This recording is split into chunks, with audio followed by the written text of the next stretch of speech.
Iran युद्ध में भले ही सीजफायर का दावा किया गया हो, लेकिन ईरान का दावा है कि सीजफायर के कुछ घंटे के बाद ही ईरान के तेल रिफाइनरी और गैस ठिकानों पर हमले शुरू हो गए।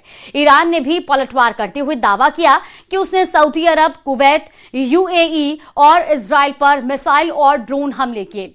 इधर रूस ने स्ट्रेट ऑफ होर्मुज को लेकर दावा किया कि होर्मुज ईरान का परमाणु हथियार बन चुका है। ऐसी स्थिति में अब सवाल उठ रहे हैं कि क्या 14 दिन बाद ईरान युद्ध विश्व युद्ध में बदल जाएगा। एक रिपोर्ट देखिए।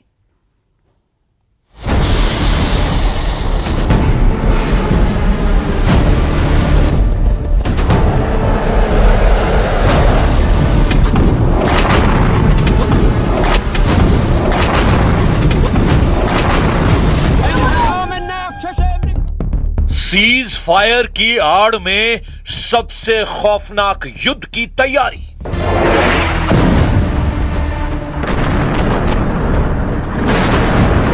लगभग 40 दिन के युद्ध के बाद जिस तरह से अमेरिका ने ईरान के साथ 14 दिन का सीज फायर किया है, असल में वो 14 दिन का सीज फायर से ज्यादा रिचार्ज युद्ध की तैयारी साबित हो रही है।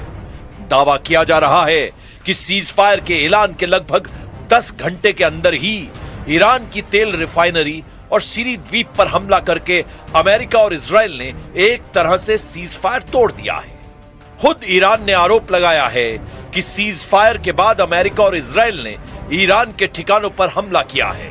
दावा तो यहां तक किया गया है कि ईरान ने पलटवार करते हुए सऊदी अरब, बहरीन, यूएई और इजराइल के ऊपर भी मिसाइल और ड्रोन से हमले किए हैं।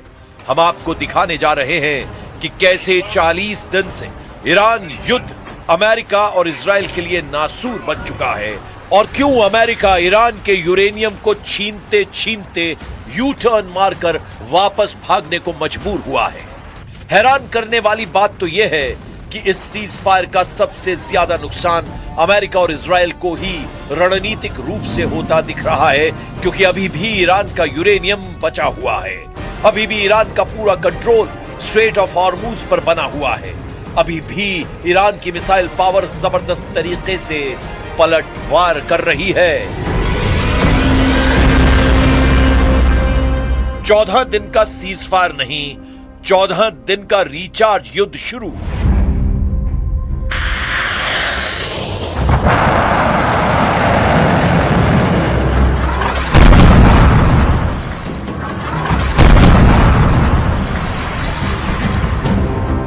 क्या वाकई में 40 दिन तक ईरान पर हमला करने वाले अमेरिका और इजराइल 14 दिन के सीज फायर के बाद ईरान पर हमला नहीं करेंगे, या फिर इन 14 दिनों में अमेरिका और इजराइल नए सिरे से ईरान पर भीषण हमले की तैयारी करेंगे, या पश्चिम एशिया में मौजूद कतर, सऊदी अरब, बहरीन, यूएई, कुवैत में अमेरिका अपने एयर डिफेंस को मजबूत करने में इस्तेमाल करेगा। जो खबरें सामने आ रही हैं वो हैरान करने वाली हैं। दावों के मुताबिक अभी तक अमेरिका और इजराइल ने ईरान पर 13,000 से ज्यादा हमले किए।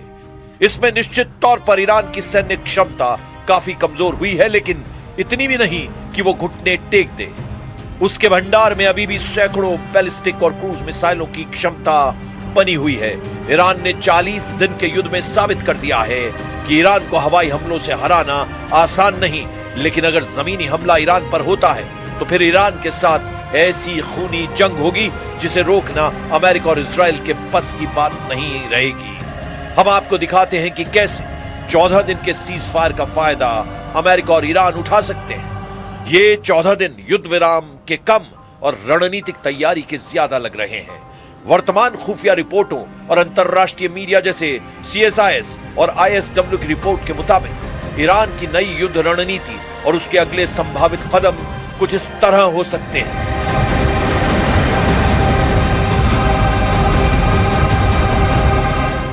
अब आप ये जान लीजिए 14 दिन के सीज फायर से ईरान को क्या क्या फायदा हो सकता है।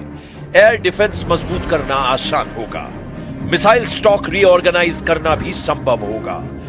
चीन और रूस से टेक्निकल और इंटेल सपोर्ट बढ़ाने में 14 दिन ईरान के लिए काफी शानदार साबित हो सकते हैं। वहीं अमेरिका और इजराइल के लिए भी 14 दिन का सीज फायर रिचार्ज युद्ध साबित हो सकता है। ईरान पर अगली स्ट्राइक लिस्ट तैयार करना आसान होगा। टारगेटिंग और इंटेल अपडेट करना आसान होगा। क्षेत्र में सैन्य पोजीशन मजबूत करना जैसे हॉर्मूज में मौजूदगी आसान हो जाएगी। वहीं ईरान अपनी बची हुई मिसाइलों को स्थायी ठिकानों की बजाय ट्रकों और मोबाइल लॉन्चर्स पर शिफ्ट कर रहा है। इससे इजरायली उपग्रहों के लिए उन्हें ट्रैक करना मुश्किल हो जाएगा। परमाणु ब्रेकआउट की कोशिश, विशेषज्ञों का मानना है कि ईरान इस 14 दिनों के पॉज का इस्तेमाल अपने यूरेनियम स्टॉक को और अधिक संवर्धित करने के लिए तैयार कर सकता है, ताकि वो वार्ता की मेज पर परमाणु संपन्न राष्ट्र के रूप में अपनी स्थिति मजबूत कर सके। वहीं अमेरिका और इजराइल इंटेलिजेंस रिफ्रेश कर सकते हैं। जब युद्ध चलता है तो दुश्मन छिप जाता है। युद्ध विराम के दौरान जब ईरान की सेना मूवमेंट करेगी, तब अमेरिकी सैटेलाइट और इजरायली मोसाद उनके नए ठिकानों को पिन पॉइंट कर लेंगे। हथियारों के स्टॉक की भी बात कर लेते हैं। अमेरिका इजराइल को भारी मात्रा में बंकर बस्टर बम और इंटरसेप्टर मिसाइलें फिर से उपलब्ध करा रहा है, जो पिछले हमलों में खर्च हो चुके थे। अब 14 दिन में इसका दोबारा से रिचार्ज किया जाएगा। ये 14 दिन ईरान के नेतृत्व के भीतर डर पैदा करने के लिए है कि यदि वे 10 अप्रैल की वार्ता में नहीं जुटे तो अगला हमला निर्णायक होगा। इसका डर दिखाया जा सकता है। इधर इन 14 दिन में ईरान सीधे युद्ध की बजाय अपने एक्सेस ऑफ रेजिस्टेंस जैसे हिजबुल्लाह, हूथी और इराकी मिलिशिया को फिर से सक्रिय कर रहा है, ताकि इजराइल को कई मोर्चों पर उलझाया जा सके। ईरान हॉर्मुज को पूरी तरह से माइन यानी समुद्री बारूदी सुरंगों से भर सकता है। इससे न केवल तेल की आपूर्ति रुकेगी, बल्कि पश्चिम देशों के युद्धपोतों के लिए भी वहां से निकलना नामुमकिन हो जाएगा।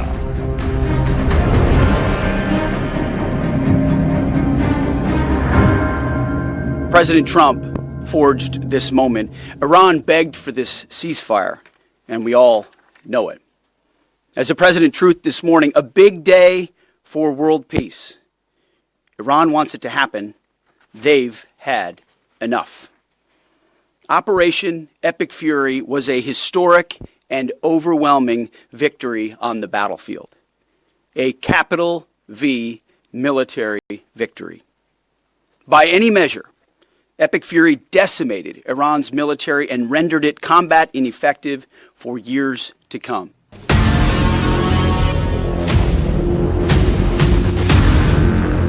अप्रैल 2026 को पाकिस्तान की राजधानी इस्लामाबाद में सीज फायर को लेकर अमेरिका और ईरान के प्रतिनिधियों के बीच निर्णायक बातचीत हो सकती है। लेकिन ये 14 दिन दोनों पक्षों के लिए करो या मरो वाले साबित हो सकते हैं। देखिए कैसे। ईरान के लिए सबसे बड़ा फायदा यह है कि वो इस समय का उपयोग अपने उन भूमिगत ठिकानों को सुरक्षित करने में कर रहा है जो अभी तक हमलों से बचे हुए हैं।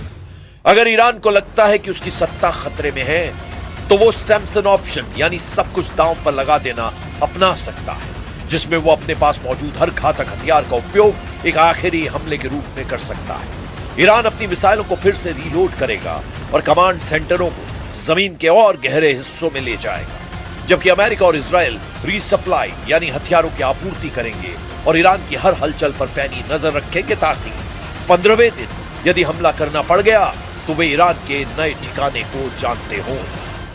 कुल मिलाकर ईरान की रणनीति अब सर्वाइव और सरप्राइज यानी बचना और अचानक हमला करना पर केंद्रित है।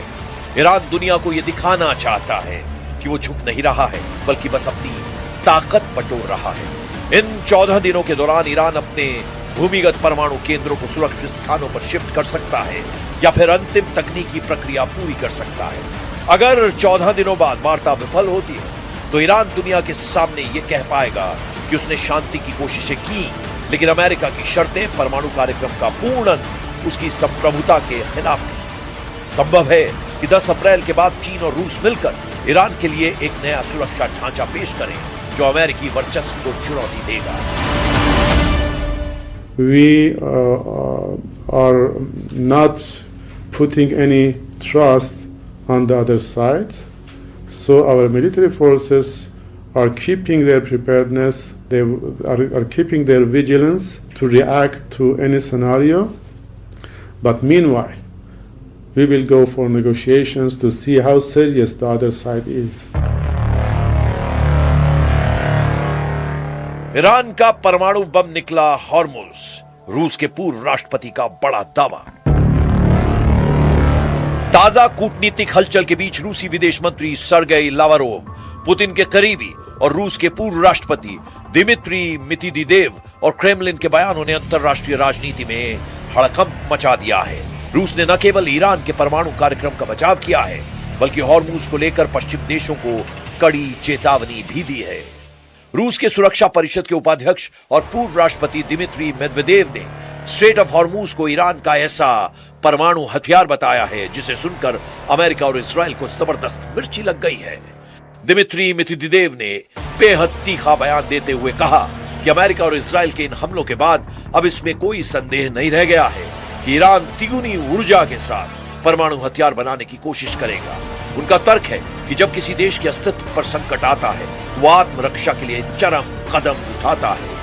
दिमित्री मेदवेदेव का बयान इस ओर इशारा करता है कि रूस इस पूरे विवाद में ईरान के साथ मजबूती से खड़ा है।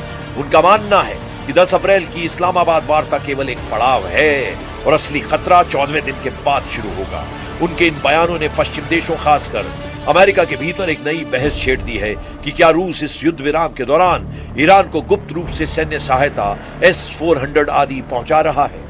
रूसी विदेश मंत्रालय ने स्पष्ट रूप से कहा है कि ईरान के परमाणु केंद्रों पर अमेरिकी और इजरायली हमले अवैध हैं, विनाशकारी हैं और रूस इसे बर्दाश्त नहीं करेगा। रूस ने चेतावनी दी है कि यदि ईरान के परमाणु ठिकानों पर हमले नहीं रुके तो ये पूरे यूरेशिया क्षेत्र के लिए परमाणु विकिरण का खतरा पैदा कर सकता है। रूस ने चेतावनी दी है कि यदि हॉर्मुज को सैन्य बल से नियंत्रित करने की कोशिश की गई तो ये वैश्विक तेल और गैस बाजारों में असंतुलन का महाविस्फोट होगा। रूसी बयानों के बाद अमेरिका और इजरायल में हड़कंप मचा हुआ है। रिपोर्ट्स में दावा किया गया है कि रूस ने ईरान को गोपनीय तरीके से उन्नत सैन्य उपकरण और S-400 मिसाइल डिफेंस सिस्टम की तकनीक मुहैया कराई है। रूस के विदेश मंत्री सर्गेई लावारोव के बयान से संकेत मिलता है कि रूस इन 14 दिनों के युद्ध विराम का उपयोग ईरान की रक्षा प्रणाली को मजबूत करने में कर सकता है। कुल मिलाकर देखना होगा कि अगले 14 दिन तक क्या सीज फायर टिक पाएगा, क्योंकि ईरान का दावा है कि सीज फायर के ऐलान के 10 घंटे के अंदर ही उस पर हमला हुआ है। अब देखना होगा कि ईरान आगे कैसा और क्या फैसला लेता है।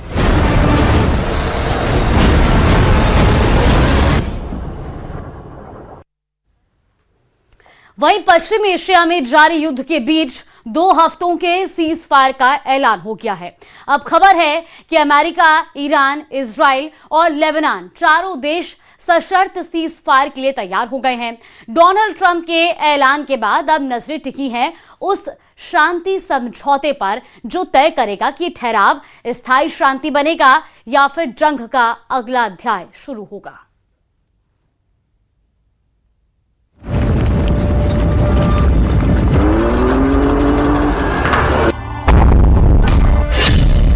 पहले डेडलाइन, फिर धमकी और अब सीज फायर।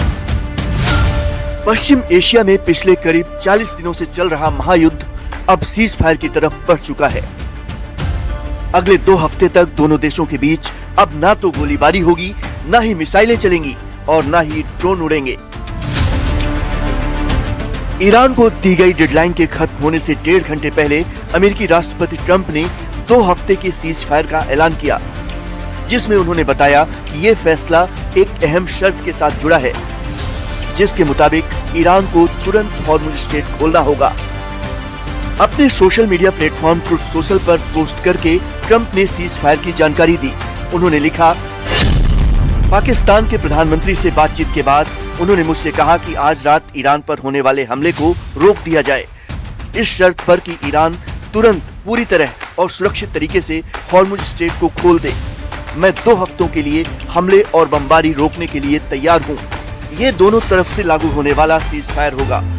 हम ऐसा इसलिए कर रहे हैं क्योंकि हम अपने सभी सैन्य लक्ष्य पहले ही हासिल कर चुके हैं और ईरान के साथ लंबे समय की शांति के लिए समझौता काफी आगे बढ़ चुका है।